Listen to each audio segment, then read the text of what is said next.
Phone videos చూడడం వల్ల వచ్చే సమస్యలు ఏంటి అని అడుగుతున్నారు చాలామంది. ఫోన్ వీడియోస్ చూడడం వల్ల 2 సమస్యలు వస్తాయి, చాలా పెద్ద సమస్యలు. మొట్టమొదటిది అంగస్తంభన సమస్య, రెండోది వచ్చి ప్రీమెచ్యూర్ ఎజాక్యులేషన్, శీఘ్రస్ఖలనం. మగవారికి వచ్చే 99 సమస్యలు ఈ రెండిటివే ఉంటాయి. కాబట్టి ఈ 2 సమస్యలు వచ్చేదానికి అవకాశాలు ఎక్కువగా ఉంటాయి. కాబట్టి ఫోన్ వీడియోస్ చూసేవాళ్ళు మీరు దానికి ఫోన్ వీడియోస్కి అడిక్ట్ అయిపోయి ఉంటే దాని నుంచి బయటపడండి, లేకపోతే ఈ 2 సమస్యలు మీకు జీవితంలో ఖచ్చితంగా ఎదురవుతాయి. ఫోన్ వీడియోస్ చూడడం వల్ల మీకు వచ్చే సమస్య ఏంటంటే అండి, ఫోన్ వీడియోస్లో మీరు చాలామంది అమ్మాయిల్ని బట్టలు లేకుండా న్యూడ్గా చూస్తుంటారు. సో మీరు అట్లాంటివన్నీ చూసేసినప్పుడు మీరు రేపు పొద్దున పెళ్లి చేసుకుని లేదంటే వైఫ్తో ఎక్కువ సంవత్సరాల పాటు లైంగికంగా కలిసి ఉండాలి అన్నప్పుడు ఒక పార్ట్నర్తో మీకు ఏమవుతుందంటే ఆ కోరిక అనేది కొంచెంగా తగ్గిపోతుంది పార్ట్నర్ మీద.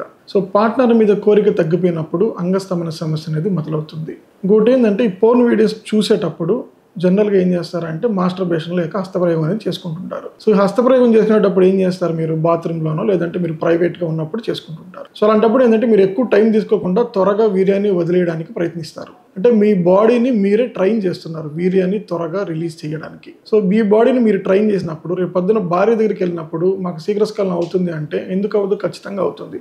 అంటే మీకు హస్తప్రయోగం చేసుకున్నప్పుడు వీర్యం త్వరగా రిలీజ్ అవ్వాలి, అదే భార్య దగ్గరికి వెళ్తే మాత్రం త్వరగా రిలీజ్ అవ్వకూడదు, లేట్గా రిలీజ్ అవ్వాలి. అది ఎలా కుదురుతుంది? సో మీ బాడీని మీరే ట్రైన్ చేశారు కాబట్టి ఫోన్ వీడియోస్ చూడడం వల్ల హస్తప్రయోగం చేసుకుంటారు. హస్తప్రయోగం అనేది అడిక్ట్ అయిపోతే శీఘ్రస్ఖలనం, అంగస్తంభన సమస్యలు వస్తాయి. కాబట్టి ఫోన్ వీడియోస్కి దూరంగా ఉండండి.